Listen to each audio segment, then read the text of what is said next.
ஓம் ஸ்ரீ குருப்பியோ நமக. நன்றாக குருவாழ்க, குருவே துணை. பரபிரம்ம ருத்ரகாயத்ரி ஞானசரத்தின் நண்பர்களுக்கு வணக்கங்களும் வாழ்த்துக்களும். தனுசு லக்னத்திற்கு 47 நாட்கள், அதாவது ஜூலை 29 முதல் செப்டம்பர் 13 வரை உள்ள நாட்களில் 10ஆம் இடத்துல வரக்கூடிய செவ்வாய் அர்த்தாஷ்டம சனியின் பார்வையில் படுகிறார். இதற்கான பலன்தான் இந்த பதிவு. நமக்கு கஷ்டத்தை கொடுப்பவர் அர்த்தாஷ்டம சனி, அதில் மாற்று கருத்து இல்லை. ஆனால் எல்லாருக்கும் கொடுக்காது. சனியினுடைய திசையோ புத்தியோ அந்தரமோ சூட்சுமமோ நடக்கிறவங்களுக்கு சனியினுடைய பாதிப்புகள் இருக்க செய்யும். அதே நேரத்தில் செவ்வாய் நமக்கு யார் அப்படின்னா, பண வரவை கொடுக்குறவர், தைரியத்தை கொடுக்குறவர், வேலை வாய்ப்பை கொடுக்குறவர், கணவன் மனைவி உறவையும் கொடுக்குறவர், கஸ்டமரை கொடுக்குறவர், அந்தஸ்து, ப்ரொமோஷன், தொழில் பலத்தை கொடுக்குறவர், மன மகிழ்ச்சியை கொடுக்குறவர். இப்படிப்பட்ட நல்லவர் தான் செவ்வாய். அந்த நல்லவரை இந்த சனி பார்க்குறார். அப்படிங்கும்போது அது எந்த விதத்தில் நமக்கு பாதிக்கும், அது எந்த விதத்தில் நாம் கேர் எடுத்துக்கணும், எந்தெந்த சூழ்நிலைகள் நமக்கு இப்படி வைத்து கொண்டால் நம்ம அதிலிருந்து கொஞ்சம் பாதிப்புகள்லேருந்து தப்பிக்கலாங்கிறதுக்கு தான் இந்த பதிவு. இப்போ இந்த செவ்வாய் கடகத்தினுடைய தொடர்புடைய திசாபுத்திகளோ சனியினுடைய திசாபுத்தி அந்தரங்களோ உங்களுக்கு நடக்கும் பொழுது இதை நீங்கள் கருத்தில் எடுத்துக்கோங்க. எல்லாருமே சனி செவ்வாய் பார்க்கறதுனால பிரச்சனைன்னு எடுத்துக்க வேண்டாம். பட் கோச்சாரத்தில் ஒரு சின்ன பீரியடாவது சூட்சுமம் அந்தரம் நிறைய ஷார்ட் பீரியடாவது அந்த இது வரத்தான் செய்யும். அப்படி வரும்போது சில பேருக்கு சில அவஸ்தைகள், இப்போ நம்ம லக்னத்திற்கு ஒரு சில பேர்களுக்கு பிறந்த நேரத்தின்படி சனி நல்லவராகவும் செவ்வாய் கெட்டவராகவும் பாவ அதிகாரிகளாக வருவதற்கும் வாய்ப்பு இருக்குது நம்ம கணிக்கும்போது பாஸ்கர அஸ்ட்ராலஜி சிஸ்டத்தில்.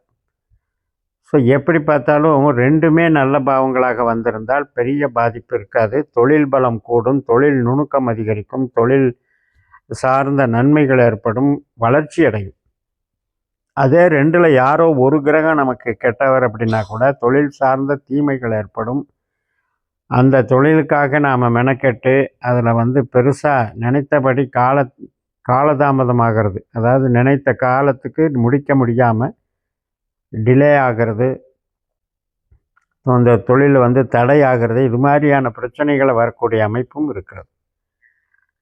சரி, நம்ம ஜனஜாதகத்தின்படி அது ஒரு கணக்கு இருந்தாலும் இப்போ பொதுவாக நம்ம என்ன கேர் எடுத்துக்கணும் அப்படின்னா, இப்போ நம்ம ஒரு வீடு கட்டுறோம், இடம் வாங்குகிறோம், அல்லது நம்ம வீட்லேயே ஏதாவது ஒரு ஆல்ட்ரேஷன் பண்ணுறோம், அல்லது நம்ம ஒரு உற்பத்தி ஸ்தானம் வச்சுருக்கோம், தொழில் ஃபேக்ட்ரி, அதில் சில மிஷினரி வாங்குகிறோம். ஸோ இது மாதிரி எல்லாம் பண்ணும்போது இந்த 47 நாட்களில் சில பிரச்சனைகள், அதாவது சனியும் செவ்வாயும் ஆகாத கிரகங்கள், அதனால் என்ன ஆகும்னா அது ஒரு ட்ரபுளை கொடுக்கறதுன்னு அர்த்தம்.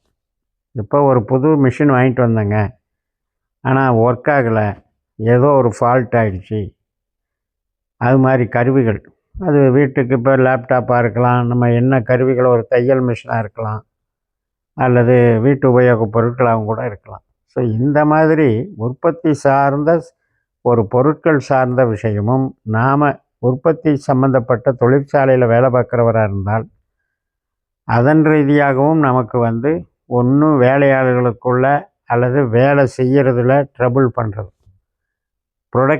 ப்ரொடக்டிவிட்டிங்கிறது மிஷின் நல்லா ஓடணும், 100% ரிசல்ட்டு கிடைக்கணும், அந்த பெர்ஃபார்மன்ஸில் குறைவில்லாமல் போகணும்.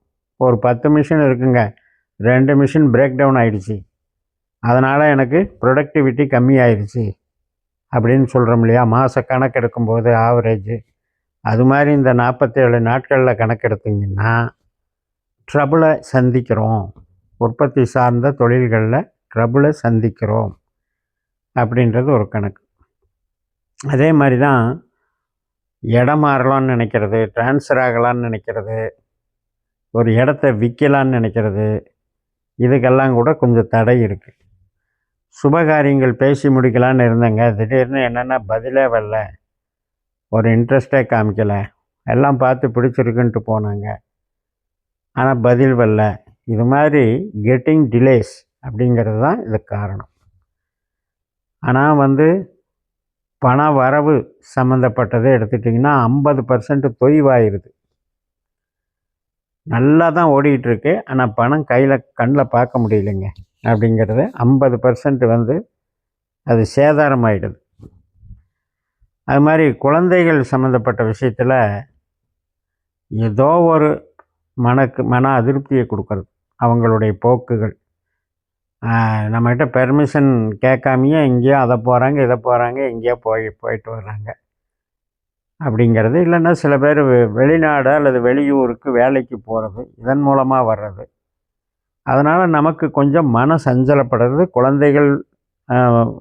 குழந்தைகளுக்காக நாம் மனம் வந்து சஞ்சலப்படுவதுங்கிற நிகழ்வையும் நம்ம வச்சுக்கலாம். அது அவங்கவுங்க வயசுக்கு தகுந்த மாதிரி. இப்போ சின்ன வயசாக இருந்தால் ஹாஸ்டலில் படிக்கிறான்னா அந்த மாதிரி இருக்கும். வெளியூர் போய் வேலை செய்கிறாங்கன்னா அந்த மாதிரி இருக்கும். சில பேர் வந்து வீட்டிலையே இருந்துக்கிட்டு மனசுக்கு வந்து சங்கடத்தை கொடுப்பாங்க. அவங்களுடைய ஒரு நேரத்துக்கு வரமாட்டாங்க, பிடிக்க மாட்டாங்க, நினச்சபடி இருப்பாங்க. அது நமக்கு சங்கடத்தை கொடுக்கும். இரத்த சம்பந்தப்பட்ட உறவுகள், அதுவும் வயதான பெரியவர்களுக்கும் இரத்த சம்பந்தப்பட்ட உறவுகளுக்கும் இடையில், அது தாயாராக கூட இருக்கலாம், தந்தையாகவும் இருக்கலாம், நமக்கு பாட்டன் பாட்டியாகவும் இருக்கலாம். ஸோ இதெல்லாம் வந்து ஒரு டக் ஆஃப் வாருங்கிற மாதிரி, நீ என்ன சொல்கிறது நான் என்ன கேட்குறது, அது மாதிரியான ஒரு சூழல்கள்.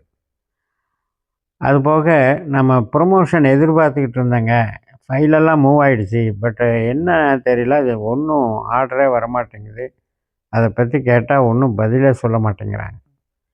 இது மாதிரி காலதாமதங்கள், வளர்ச்சி தடைகள், அது ஒன்று எடுத்துக்கணும். அதுபோக கணவன் மனைவி உறவில் பார்த்திங்கன்னா டென்ஷன் ஆகிறது. அது எதனால்? பொருள் சார்ந்த விஷயத்துக்காக. நான் ஒன்று கேட்டால் நீங்கள் ஒன்று வாங்கி தர்றீங்க, எனக்கு பிடிக்கலை அப்படின்னு மனைவி சொல்கிறதும், அல்லது கணவன் வந்து தேவையில்லாத வேலைகளை செஞ்சு இங்கே வந்து செலவுகளை எச்சு பண்ணுறீங்கன்னு கணவன் சொல்கிறதும். ஸோ இது மாதிரி பொருள் சார்ந்த ஈகோவை கொடுத்துக்கிறது. எங்கள் வீட்டுக்கு நீங்கள் மரியாதை தர்றதில்ல அப்படின்னு 2 பேரும் குற்றம் சாட்டிக்கிறது.